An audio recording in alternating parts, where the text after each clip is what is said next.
loolu moo ñuy booleeg nit. ñun coalition boolewu jóg nit ku mu neex nga tabb sa coalition réew maa ngi nii ñu seet lan ngay am waaye loolu boolewuñu ak nit. kon Pastef c'est des valeurs te ku xool salle bi rek saax bi may ñëw ci yoon bi dafa am ku ma waxal mu ne ma gis naa lu ma neex ma ne ko mu ne ma dañ ñëw les ministres sortants ne dañuy toog ci gannaaw bàyyi les leaders yi war a signer toog ci kanam parce que seen bés leaders yi ne duñu toog ci kanamu ministre yi parce que da ngeen def preuve de dignité de courage de loyauté moo tax ñu gis image bii ku xool rek salle bi xam ni valeurs yooyu ñuy wax ci Pastef dafa symboliser wu tey ñu ne la kaay jël nga ne jëluma parce que balaa may jël il faut ñu waxtaan ci yan valeurs yi ñuy doxee yan principe la ñuy défendre loolu jafe na ci réew mi te loolu moo tax damay rendre hommage à ce militant historique ce militant de base ce militant et cette militante nga xam ne ils sont passés par l'épreuve du feu parti bu jàkkaarloog état et tout son appareil dara desul ñu dem sax ba ne dee na nangu nañu récépissé am tëj nañu leader am tas nañu parti bi tey parti boobu mun a taxaw nekk première formation politique du Sénégal lu kenn dul lam-lame su amee dafa fekk ñu am des militants convaincus déterminés engagés et je veux leur rendre hommage. waaye organisation humaine du taxaw du figé day dox erreur bi gën a ngand bi organisation humaine mun a def mooy jàpp ni ñoo fi nekkoon ñoo def donc leneen warul yokk nañ ko yemale foofu parce que société ci boppam moo taxawut te ku yokkuwul rek wàññiku àdduna ku yokkuwul wàññiku parce que ñeneen dañuy yokk di dem et donc il creuse à distance moo tax organisation day continuer di renouveler wu di defaru parce que politique c'est compétition là aussi capacité à convaincre les Sénégalais à les mobiliser autour d'un idéal à les faire adhérer et à en faire des citoyens politiques modèles loolu mooy politique ku la ko dàq moo la ëpp parti politique. Et jusqu'à présent, Pastef a su le faire et le faire très bien. Parti bi il faut mu continuer di màgg di yaatu parce que parti boobu kenn xamuñu kenn mais ma ciy dugg dama leen ne problème mu Afrique en tout cas problème Sénégal mooy man parti politique bu tax ñuy wax laa mënul gis fi parce que parti yi dañuy manquer structuration. manqué assise sociale ñi ko ci jot a am bu ñu demee ba conquérir pouvoir bi problème yi commencé wala bu leader bi demee wala ñu dem ba bu mënatul boo moytul parti bi fa lay yem nun nag dañoo war a am ambition tabax un véritable appareil politique benn mastodonte politique rouleau compresseur boo xam ne day résister au temps tey boo demee États-Unis su ñaari parti yi fa ne depuis pratiquement 200 taw tey da ngay gis ni am nañu jafe-jafe pour dund lan moo ko andi c'est qu'on ne se donne pas les moyens de construire de véritables appareils politiques qui ne sont pas des appareils structurés exclusivement autour d'un homme qui ne respire que par un homme parce que boobaa kooku bu tëlee wala mu màgget wala mu jóge fi parti bi foofu moytul fa lay jaare et ça doit être notre défi à tous. C'est vrai, leadership am na solo ci parti. Les gens ont besoin de s'identifier mais dafa war a ànd ak une structuration bu am doole et ce leadership doit être pluriel et je le disais l'autre jour au ministre Pastef jaar-jaar yi mu jaar ci semaines yi passé yokk na ko yokk boo xam ne parce que dafa émerger loo des leaders étatiques des hommes d'État qui ont exercé de hautes fonctions ministérielles direction générale président assemblée feneen ak feneen mais doublé d'une casquette politique forte loolu dafa am solo ci formation politique te Pastef egg na foofu léegi moo tax suñu ambition ñun ñëpp c'est de construire ce grand parti lii bokk na ci li koy accélérer ñi fi nekk à des degrés divers yàgg naa considérer man ni ñoom waa Pastef lañu tey jamono yoo xam ne Pastef soxla woon na ku taxaw ci wetam ñu ci bëri am nañ ci taxawaay boo xam ne militant Pastef yi ëppalewuñ leen ci kon yàgg naa leen amul ci ñoom ku ma musul wax ni tee ngaa ñëw dugg Pastef rek ñu liggéey te it am na ci ñoo xam ne depuis 2022 ñi ngi taxaw ne organiser leen pour ñu dugg si waaye jamono fitna bi amuñu woon jot bi looloo ko tardé woon ñu bëri dañuy jàpp ni ñenn ñi de est-ce que xaaruñu ba gars yi egg pouvoir rek heureusement que li bi muy egg si neew ma nekkuñu pouvoir de waaye xaaj ba la ñu yoratuñu pouvoir ba en tout cas fa ñuy séddalee incha allah mu gën a yaatu kon mun naa ci joxe anecdote yu bëri Malick Gakou mi 2016 bañ may raje ci fonction publique ci ñu njëkk a ñëw gunge ma Point E la woon bi ñu lacrymogène ñu dem toog wetu piscine olympique bi teg benn ban jaaxle toog foofu am na photo buy circuler sax 2016 kon loolu yàgg na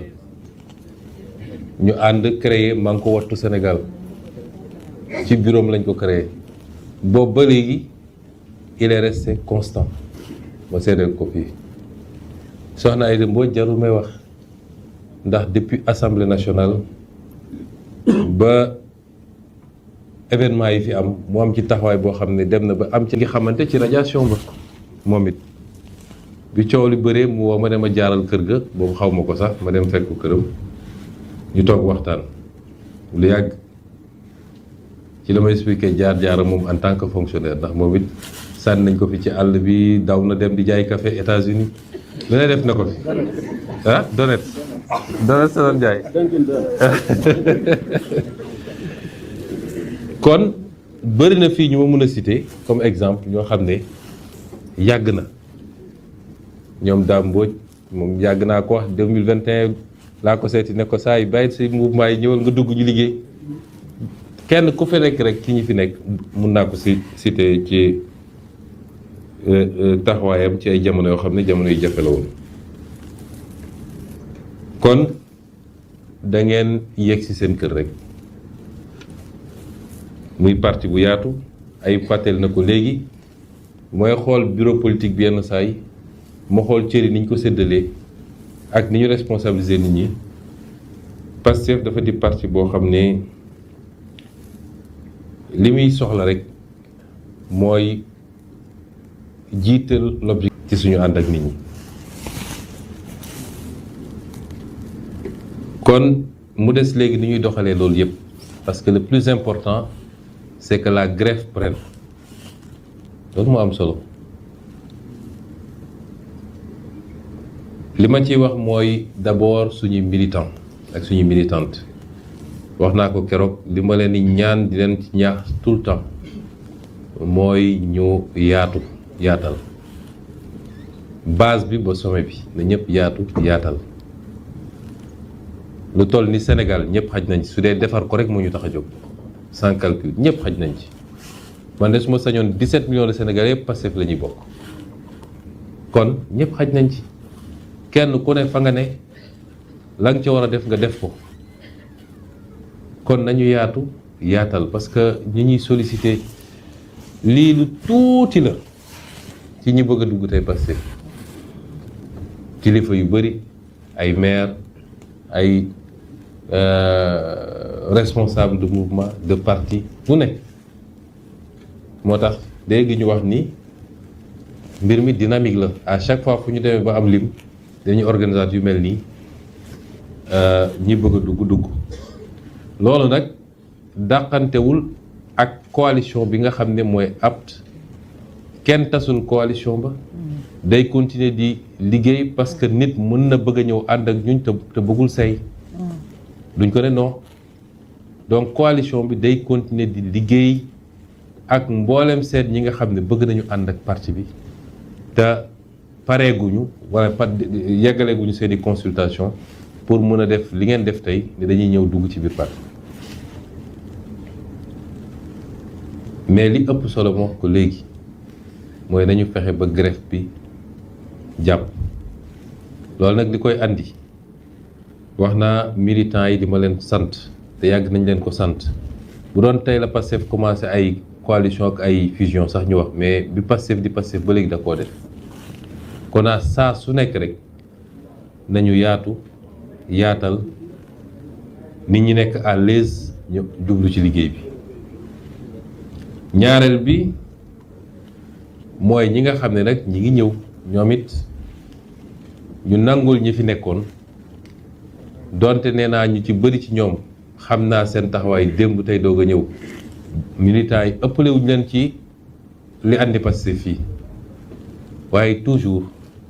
ñun ñëpp nañu ànd ak humilité damay recevoir léeg-léeg ay nit ay kilifa politique ñu ne ma dañoo bëgg a ànd ak ñun may leen da ngeen di ñëw wax naa ko keroog nee naa acteur politique bu ne fii Sénégal tey en tout cas la ci ëpp bu ñu sañoon Pastef la ñuy àndal wax jee bëri rek waaye xam nañ luy dem lu taxaw ak luy dellu gannaaw te ku sañ looy def da ngay seet luy dem nga ànd ci donc li ci ëpp suñu sañoon dañuy ànd ak Pastef te li ci ëpp dinañu àndi si ak Pastef tôt ou tard incha allah mais ce que je leur dis Pastef dafa am histoire te histoire bi simple histoire bi gën a jafe ci histoire politique Sénégal Pastef moo ko am amoon na yu fi am ak amaat fi du ma ne moo ëpp mérite parce que pour man ñi ubbi démocratie sénégalaise ci jamono joo xam ne jamono ju métti la woon Pastef war jamono clandestinité nga xam ne da ngay def say manifeste di ko séddale guddi ñu lay dàq defe naa moom ñam nañ bu ñu la jàppee kaso nga jëm ñooñu ñun ëpp ñu leen mérite ñi xeex ba imposer multipartisme imposer démocratie élection woote ba pare préfet jël urne bi yóbbu këram di compter ñooñ doon xeex ba loolu dañ fi ëpp ñu leen mérite te ñu ko daan def jamono ju méttee métti ñun tey da ngay toog fii ñu toog ne rek wóor na ma am na ñu bëri ñoo xam ne posté nañu dara ay milliers de personnes gis ko jamono jooju benn télé fi amoon benn rajo te pouvoir bee ko yoroon donc da ngay obligé di def physiquement le terrain ñooñu am nañu mérite kon néew ma ñun ñoo fi ëpp mérite mais en termes d'épreuves vécues la dureté des épreuves vécues gëw ma ni am na ku ci ëppale Pastef ba tax loolu tam ñu nangul ko militants yi fi newoon li may wax souvent ñooñu dama leen naan su ma sañoon da ngay ñëw tout de suite bul andi benn condition jaru ko Pastef mooy parti boo xam ne il sait reconnaître les mérites des uns et des autres soxlawul ngay ñëw ak condition li tax ñu ne amul militant numéro 1 militant numéro 100 li tax ñu wax ko mooy ay dafa waroon teg dañ daan wax ni le seul critère qui différencie les militants mooy le degré de compréhension du combat du parti et le degré d'engagement pour l'atteinte de ses objectifs loolu rek la moo tax nit ñëw na ci parti bi nit jiitu ko fi fuuf mais mu ñëw ñu jox ko cër parce que dañ ko observer xool taxawaayam xool doxalinam xool engagement am ñu jox ko cër man miy jiite ko amul kon à partir de ce moment je leur dis ñëw leen sans condition xam leen ni mën na am à des degrés variables ngeen am un petit gap de légitimité quand vous arrivez dans le parti c'est tout à fait normal parce que ñi xeex 2021 ba 2024 lu ne ñu daj ko yow booy doog a ñëw munoo am même légitimité ak ñooñu léeg-léeg may leen jarul sax nous avons 2 ans et demi pour que chacun fasse ses preuves parce que le cap ça doit être 2029 le défi que je lance aux gens mooy ku ñëwit d'ici 2029 rattrapel sa gam nga dem ba romb ña nga fa fekkoon ci wàllu politique kese et donc c'est là où se trouve le curseur mais ñu def ko ci nangul ñi ñu fi fekk ñi ñu fi fekk tam bañ a nekk ci logique wu ñii suñ ñëwee dañuy muur jant beeg ñoo fi newoon bi muy métti c'est pas ça le problème li ëpp solo mooy qu'on parvienne à réaliser le projet qu'on a promis aux Sénégalais def nañ jéego bu am solo 2024 mais bu leen fàtte ni 2023 bi ma demee ba xam ni ñii seeni pexe mënatuma ci dara dinañ ma gàllankoor du ma nekk candidat benn vidéo laa defoon ne leen li am solo mooy nañu jàllale projet bi ba pare rek nañu fexe ba mu jàll beneen côté bi et une fois qu'on sera de l'autre côté du mur dinañu xool nu ñuy gérer moo gën projet bi càng fi mu nekk ñay dem Ceuta et Melilla pour tëb jàll dem Espagne ñoom ni ñuy def ba tëb grillage bi rek la ñuy njëkk a calculer bu ñu tewee ba pare nag kenn ku ne nooy tëjee sa bopp. njortoon naa ni su dee projet bi jàll na ci anam gu wuuteeg anam bi ñun ñëpp bëggoon ñàkkul dina am ay tolof tolof parce que configuration initiale bi day désaxé njortoon naa ko amu ci woon yaqin nag lu ma njortoon la mais li am solo mooy ndewoon naa nañu fexe ba jàllale projet bi léegi nag jàllale nañu ñu ngi ci phase boobu avec ces difficultés qui ne sont pas catastrophiques wax jee fi bëri rek ndax Sénégal soo amee di séddale suñu xëyee wax a wax ci rajo yi ba nga foog ni mbir ma jeex na waaye bu desee dudul dem ci terrain ba dinañu xam kuy Demba ak kuy Samba mais politiquement problème amu fi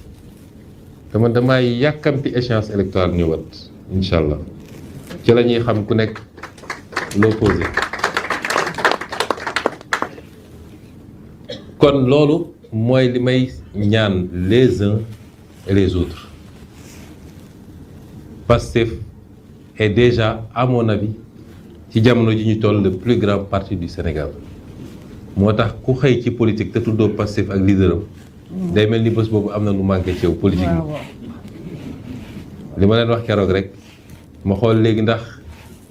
Sonko lañ doon opposé wu wala état wala ñu yor état bi naa ni dina métti lool.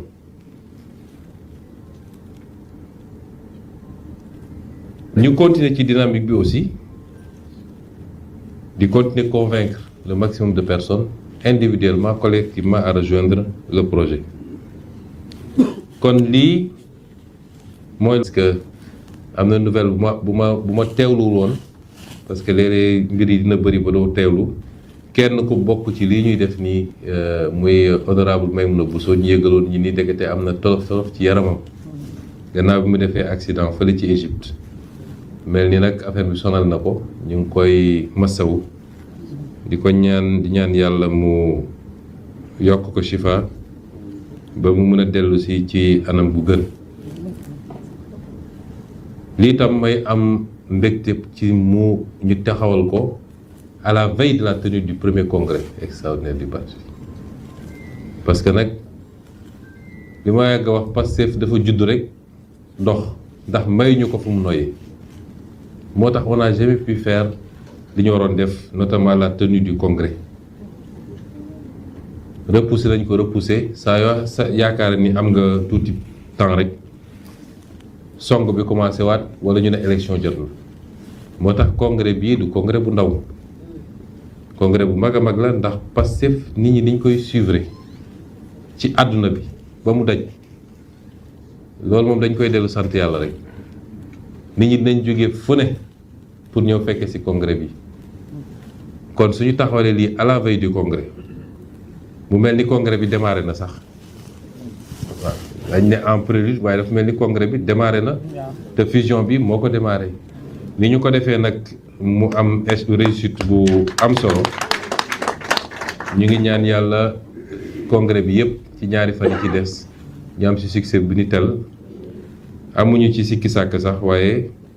ñun nous sommes des croyants nañ ñaan yàlla mu mottali ko ba ñu génn ci congrès bi avec une dynamique renouvelée muy un premier pas ci réorganisation parti bi parce que du rek congrès nañu def congrès bi dinañu lancer la vente des cartes de membres mais après dinañu defaraat les structures du sommet à la base renouveler et dëgmal li nga xam ne mooy élection locale yi ma daaneel nag ci félicité ñi nga xam ne yëngatu nañ ci coalition APT bi yëpp ñi dugg tey Pastef ak ñi duggut ne leen tey lañ leen gën a tàllal suñu loxo di félicité Adjaratou Aïda Mbodj en tant que coordonnatrice ci liggéey bu am solo bi mu ci def liggéeyu conciliation liggéeyu communication liggéeyu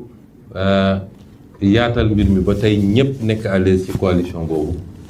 kon ñu ngi koy félicité bu baax a baax a baax jàpp naa ni donte tey dugg na ci fusion bi ñëpp dinañ dëppoo may ko mu continuer liggéey de coordination boobu mu doon def ndax moom am na facilité communiquer avec tous les acteurs politiques te doyen Habib li mu wax léegi moom ak Aïda jàpp naa ne loolu it du lu ñu mën a nangu ñun ñëpp ndax mag mat naa bàyyi ci réew moom mii bi ma ko naan doyen Habib duggal ci parti bi li ma ci tegoon mooy Pastef am na jeunesse kii di jeunesse mooy am na fugg am na xam-xamit ndax jeunesse